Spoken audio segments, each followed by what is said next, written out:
성금요기도회에 우리에게 주시는 하나님의 말씀은 누가복음 23장 44절로 49절입니다. 신약 139면쯤에 있습니다. 누가복음 23장 44절로 49절. 다 찾으셨으면 교독하시고 49절은 함께 읽겠습니다. 때가 제6시쯤 되어 해가 빛을 잃고 온 땅에 어둠이 임하여 제9시까지 계속하며 성소의 휘장이 한가운데가 찢어지더라. 예수께서 큰 소리로 불러 이르시되 아버지 내 영혼을 아버지 손에 부탁하나이다 하고 이 말씀을 하신 후 숨지시니라. 백부장이 그 된 일을 보고 하나님께 영광을 돌려 이르되 이 사람은 정녕 의인이었도다 하고 이를 구경하러 모인 무리도 그 된 일을 보고 다 가슴을 치며 돌아가고. 함께 읽습니다. 예수를 아는 자들과 갈릴리로부터 따라온 여자들도 다 멀리 서서 이 일을 보니라. 아멘. 우리가 교회력에 보면은 많은 주일 또 절기가 있죠. 어떤 절기는 매우 기쁘고 또 이렇게 표현하기는 좀 그렇지만 좀 시끌벅적한 잔치 분위기의 특별한 주일 절기가 있는가 하면 오늘 같은 절기도 있습니다. 그것은 바로 고난주간 안에 있는 성금요일이죠. 가장 고요하고도 또한 무거운 날입니다. 왜 그렇습니까? 우리 예수님께서 십자가 위에서 숨을 거두시고 장사되신 날, 곧 우리의 죄를 짊어지신 하나님의 아들이 죽임당하시고 무덤에 묻히신 날이죠. 이번 주 고난주간 특세 기간 동안에 우리는 예수님의 그 십자가의 길, 순종의 길을 말씀을 통해서 계속 이어서 묵상을 했습니다. 그리고 오늘 본문은 그 마지막 순간을 조용히 기록하고 있지만 그 가운데 엄청난 반전이 또 일어나고 있죠. 예수님의 죽음으로 인해서 비로소 우리가 하나님 앞에 직접 나아갈 수 있는 길이 열렸고 또한 생명을 얻게 되었기 때문입니다. 그래서 우리는 이 장면 앞에서 멈춰서야 됩니다. 그리고 예수님의 죽음과 그로 인해 벌어진 이 놀라운 일들을 주목해야 됩니다. 오늘 보면 44절입니다. 함께 읽어볼까요? 시작. 때가 제6시쯤 되어 제9시까지 계속하며. 신약 성경에 언급된 그 시간에 6을 더하면 오늘날 우리가 사용하는 그런 시간이 됩니다. 그래서 제6시라면은 낮 12시 정오이고 제9시는 15시 즉 오후 3시가 됩니다. 마가복음 15장에 보면 예수님은 제3시에 십자가에 못 박히셨다고 했습니다. 즉 오전 9시에 십자가에 못 박히셔서 오후 3시까지 십자가에 달려 계셨던 거죠. 그런데 그 사이 제6시 즉 정오가 되었을 때 온 땅에 어둠이 임했고 9시 곧 오후 3시까지 그 어둠이 이어진 것입니다. 해가 제일 밝고 제일 뜨겁게 내리쬐는 그 시간에 그 해가 빛을 잃었고 온 땅에 어둠이 내린 것입니다. 이것은 먹구름이 해를 가린 정도의 단순한 자연현상이 아니었습니다. 하나님께서 온 인류의 죄악 앞에 차마 눈을 뜨지 못하신 것이고 심판의 그림자가 짙게 드리워진 것입니다. 그리고 사랑하는 독생자 하나님의 아들이 온 인류의 죄를 다 짊어지시고 죄덩어리가 되어 죽어가는 것에 대한 그 아버지의 커다란 슬픔이었던 것이죠. 하나님께서 천지 만물을 창조하실 때 제일 처음 명하신 말씀이 무엇이었습니까? 창세기 1장 3절에 하나님이 이르시되 빛이 있으라 하시니 빛이 있었고 그렇게 세상은 시작되었습니다. 그 빛을 창조하실 때 지금 십자가에 달리신 성자 하나님과 함께 하셨어요. 그 빛을 보시고 하나님은 보시기에 너무나 좋았다고 했습니다. 그리고 피조물로서의 빛이 아닌 창조주로서의 참 빛이 육신이 되어 이 땅에 오셨지요. 요한복음 1장 9절에 참빛 곧 세상에 와서 각 사람에게 비추는 빛이 있었나니, 이 세상에 오셔서 온 인류에게 구원의 빛을 비추셨던 참빛이신 예수님의 숨결이 이제 점점 잦아들면서 이제 이 땅에서 그 빛이 사라지고 있는 것입니다. 우리의 죄로 인한 절정의 어둠이 바로 이 십자가 위에 드리워진 것이지요. 그러나 이 짙은 어둠은 절망의 끝이 아니었습니다. 바로 구원의 시작인 것입니다. 하나님의 아들이 이 어둠과 죽음을 통과하고 이기심으로써 우리는 다시 빛 가운데로 나아갈 수 있는 길을 얻게 된 것입니다. 예수님이 숨지기 전에 아주 놀라운 일이 벌어졌지요. 45절에 성소의 휘장이 한가운데가 찢어지더라. 공관복음 기자들, 즉 마태, 마가, 누가는 동일하게 예수님의 죽음과 동시에 성소의 휘장이 찢어졌다고 기록을 했습니다. 예수님의 십자가가 서 있는 그 골고다 언덕과 이 지성소가 있는 예루살렘 성전 사이의 그 실제 거리는 약 한 700m 정도로 추정이 됩니다. 그런데 왜 이 복음서 기자들은 예수님의 그 십자가가 서 있는 골고다에만 집중을 하지 않고 갑자기 이 성소와 지성소 사이에 있는 휘장을 주목하고 또한 그것이 찢어졌다는 것을 동일하게 강조를 하고 있을까요? 이 지성소와 성소를 가로막고 있던 커튼 또는 출입문 역할을 하는 것이 바로 휘장이었습니다. 그런데 이 휘장은 우리 집에, 우리 가정에 있는 그런 거실에 있는 커튼이나 또는 대형 어떤 오페라 무대 같은 데 내려진 두꺼운 암막 커튼과는 비교할 수 없을 만큼 두껍고 무거운 천으로 되어 있습니다. 유대교 문헌인 미시나나 또는 탈무드에 보면 이 성전 휘장의 두께는 한 손바닥 정도였다고 합니다. 그러니까 두께가 한 손바닥이에요. 그러니까 최소한 이 휘장의 두께가 10cm 되는 것입니다. 그러니까 어마어마한 두께죠. 이것은 여러 겹의 천으로 짜여져 있었습니다. 그래서 그 무게도 수백 킬로에 달한다고 했습니다. 그렇기에 성소에서 이 지성소로 이 휘장을 열고 들어가는 것 자체가 보통 일이 아니었던 것입니다. 이렇게 무겁고 두꺼운 휘장은 거룩하신 그 하나님의 임재 앞에 죄인은 감히 나갈 수도 없음을, 접근할 수도 없음을 상징하는 것이죠. 대제사장조차도 1년에 딱 한 번 대속죄일에만 들어갈 수가 있었고, 이때도 이 지성소 안에 연기를 가득 피운 채 짐승의 피를 가지고 들어가서 시은좌 곧 언약궤 뚜껑 위에 뿌려야 했습니다. 왜 이 언약궤의 뚜껑 위에 피를 뿌립니까? 만약 피가 없다면 하나님께서 내려다 보실 때, 그 언약궤를 내려다 보실 때 제일 먼저 무엇이 보이겠습니까? 법궤 안에 십계명 돌판, 율법이 보일 것입니다. 하나님이 율법대로 행하신다면 모든 인간은 그 누구도 살아남을 수 없는 죄인들입니다.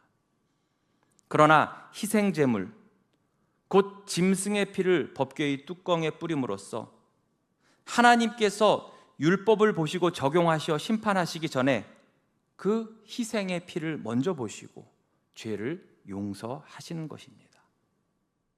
이것이 바로 하나님의 은혜이기에 그 법궤의 뚜껑을 베풀시, 은혜은, 좌소자. 그래서 하나님이 은혜를 베푸시는 곳, 시은좌라고 하는 것입니다.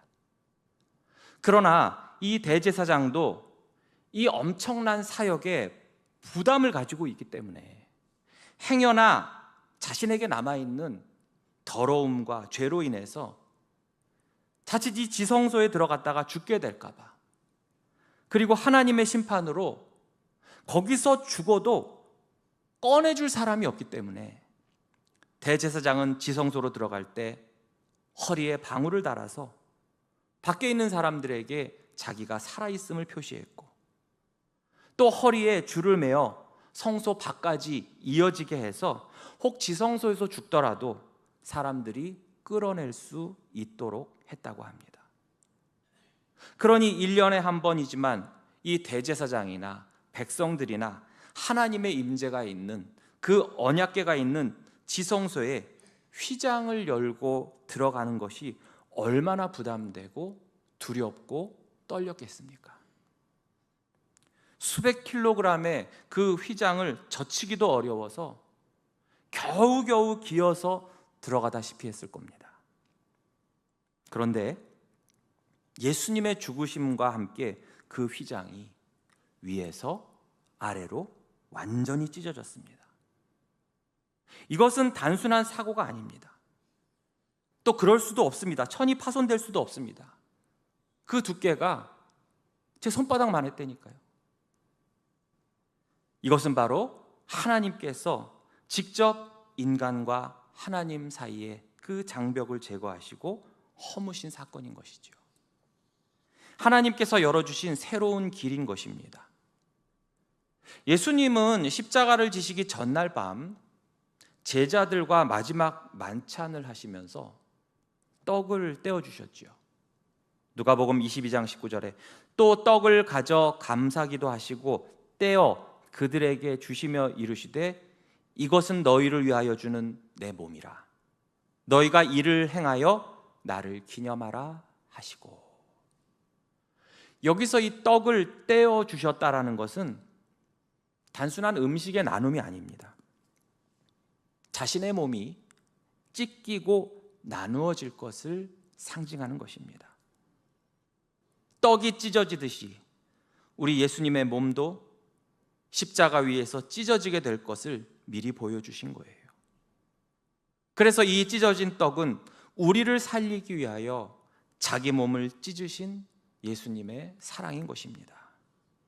그리고 예수님은 그 참혹한 십자가 위에서 실제로 그 육체가 찢어지셨습니다. 로마 병사들은 예수님의 손과 발을 못으로 박아 찢었고 마지막에는 창으로 옆구리를 찔러 찢고야 말았습니다. 요한복음 19장 34절에 그중 한 군인이 창으로 옆구리를 찌르니 곧 피와 물이 나오더라. 예수님은 죄 없는 몸이었지만 죄 있는 우리를 대신하여 찢기셨습니다. 그렇게 예수님이 십자가에서 찢기시자 이제 지성소로 들어가는 그 휘장도 찢어진 것입니다. 히브리서 기자는 이 찢어진 휘장의 의미를 이렇게 해석했습니다. 히브리서 10장 19절에서 20절 말씀에 그러므로 형제들아 우리가 예수의 피를 힘입어 성소에 들어갈 담력을 얻었나니 그 길은 우리를 위하여 휘장 가운데로 열어놓으신 새로운 살 길이요 휘장은 곧 그의 육체니라. 여러분 여기서 중요한 단어가 몇 가지가 있습니다. 우선 형제들아, 또 우리가, 우리를 이라고 했습니다. 구약 시대에 이 지성소로 들어갈 수 있는 것은 누구밖에 없었습니까? 대제사장밖에 없었어요. 그런데 우리의 영원하신 대제사장이신 예수님께서 죽으심과 동시에 그 휘장을 찢어 여심으로써 우리가 즉 예수 그리스도를 믿는 우리 모든 성도가 바로 그 성소에 바로 하나님의 임재 앞에 누구나 들어갈 수 있게 되었다는 것입니다. 두 번째로 담력이라고 했습니다. 헬라어로 파을레시아라고 하는데, 이것은 다른 본문에서는 담대함, 드러냄, 나타냄, 밝히 등으로 번역이 되었습니다. 즉 이전엔 대제사장이라 할지라도 그 지성소에 들어갈 때 거의 기다시피 두려움과 부담과 공포를 안고서 하나님이 죄인인 자신을 보시지 않았으면, 그러면서 숨고 싶고 피하고 싶은 그런 마음이었다면, 이제는 어떻게 성소에 들어갈 수 있게 되었다는 것입니까? 담력을 얻어서 담대하게 드러내면서 밝히 들어갈 수 있게 되었다는 거예요. 마치 아이가 아버지에게 이것저것을 당당히 요구하듯이 담대하게 드러내면서 하나님 앞에 나아갈 수 있게 하셨다는 것입니다. 어떻게 그것이 가능합니까? 하나님께서 아들의 죽음과 동시에 예수님의 몸이 찢기신 그 순간에 성소의 휘장을 찢으시고 그 가운데로 길을 열어 주셨기 때문입니다. 그래서 날 위해 죽으신 예수의 피를 힘입어 들어가는 그 길은 새로운 살 길이요, 생명의 길인 것입니다. 전에는 그 언약궤의 뚜껑, 곧 시은자의 짐승의 피가 해마다 뿌려졌지만, 이제 하나님의 아들 예수 그리스도의 피가 그 위에 뿌려지고, 이 피는 완전하며 그래서 반복될 필요가 없습니다. 그래서 히브리서 9장 12절에서는 염소와 송아지의 피로 하지 아니하고 오직 자기의 피로 영원한 속죄를 이루사 단번에 성소에 들어가셨다고 했습니다. 그 결과 우리는 그 은혜의 보좌 앞에 담대히 나갈 수 있게 된 것입니다. 히브리서 10장 22절에 우리가 마음의 뿌림을 받아 악한 양심으로부터 벗어나고 몸은 맑은 물로 씻음을 받았으니 참 마음과 온전한 믿음으로 하나님께 나아가자. 하나님께 나아가자. 전에는 하나님께 나아간다는 것이 너무나 두렵고 떨렸는데, 이제는 예수 그리스도로 인해서 어떻게 됐다는 것입니까? 그 하나님께 나아가자고 초청을 하고 권면을 하고 있잖아요. 예수님의 보혈은 이 시은자에 뿌려졌을 뿐 아니라 바로 우리의 마음에도 뿌려진 것입니다. 그로 인해 예수의 피로 인해 우리는 악한 마음에서 벗어날 수 있고 그 육체 또한 정결하게 된 것입니다. 마음과 육체 모두 죄사함으로 정결하게 되었기 때문에 참 마음과 온전한 믿음으로 담력을 얻어 하나님께 나아갈 수 있게 된 것입니다. 이처럼 예수 그리스도의 찢기신 몸과 함께 이 찢어진 휘장은 우리에게 놀라운 은혜의 문을 열어 주신 것이지요. 이제 우리는 이전의 대제사장처럼 또 이스라엘 백성들처럼 더 이상 두려움 속에서 하나님을 멀리하는 자들이 아니라 담대히 그분의 보좌 앞으로 나아갈 수 있는 자녀들이 된 것입니다. 그렇기 때문에 우리는 언제든지 하나님 앞에 나아갈 수가 있습니다. 히브리서 4장 16절 말씀대로 그러므로 우리는 긍휼하심을 받고 때를 따라 돕는 은혜를 얻기 위하여 은혜의 보좌 앞에 담대히 나아갈 것이니라. 아멘. 근데 보세요, 여기서도 누가 나옵니까? 주어가. 대제사장이 아니라 뭐죠? 우리가. 또 담력이 나오듯이 뭐가 나옵니까? 담대히가 나오죠. 우리가 나아가는 그 자리는 이제는 더 이상 심판의 자리가 아니라 은혜의 자리이기 때문인 것입니다. 그 앞에서 우리는 회복을, 치유를, 능력을, 그리고 하나님의 그 사랑을 경험하게 되는 것이죠. 그래서 성경은 우리에게 말씀을 하시는 겁니다. 하나님께로 가는 길은 이미 열려 있다. 누구로 인해서? 예수 그리스도로 인해서. 그 예수 그리스도께서 십자가에서 죽으시고 성소의 휘장을 찢으심으로, 그러므로 그리스도의 공로로 그를 믿는 모든 자는 모두가 담대히 생명의 길로 나아오라 라고 지금도 초청하시는 것입니다. 자, 이렇게 자신의 사명을 온전히 감당하시고 완수하신 예수님께서 드디어 숨을 거두십니다. 그 마지막 순간까지도 예수님은 아버지를 부르면서 그 절망 속에서도 오직 하나님 아버지께만 신뢰를 두고 계십니다. 46절에 예수께서 큰 소리로 불러 이루시되 아버지, 내 영혼을 아버지 손에 부탁하나이다 하고 이 말씀을 하신 후 숨지시니라. 이 고통과 죽음 가운데서도 끝까지 그 하나님의 선하심과 그 신실하심을 의지하는 믿음의 고백이지요. 헬라어 원문에서는 이 숨지시니라 이 표현이 숨을 내쉬다, 내보내다, 영을 보내다 라고 번역할 수도 있습니다.